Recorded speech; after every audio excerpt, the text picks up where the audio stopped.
হিন্দু মুসলিম দাঙ্গা লাগানোর আরো একটি ষড়যন্ত্র। সেটা হলো এই যে চট্টগ্রামে একজন আইনজীবীকে আসলে হিন্দুরা পিটিয়ে হত্যা করেছে, এটা আসলে দুর্ভাগ্যজনক একটা বিষয়। 96% মুসলমানের দেশে এটা কোনোভাবেই আসলে কাম্য না। সেখানে আসলে এটা হিন্দু মুসলিম যে দাঙ্গা এটা লাগানোর চেষ্টা করা হয়েছে, এটা আসলে কে করছে কে করতেছে এটা আমাদের জানা, সবারই জানা। এটা আসলে আমাদের উচিত না যে আসলে এমন কোনো কাজ করা।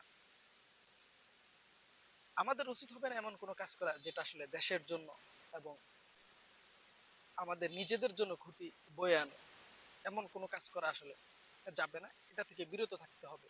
কোনোভাবেই আসলে হিন্দু মুসলিম দাঙ্গা লাগানো যাবে না।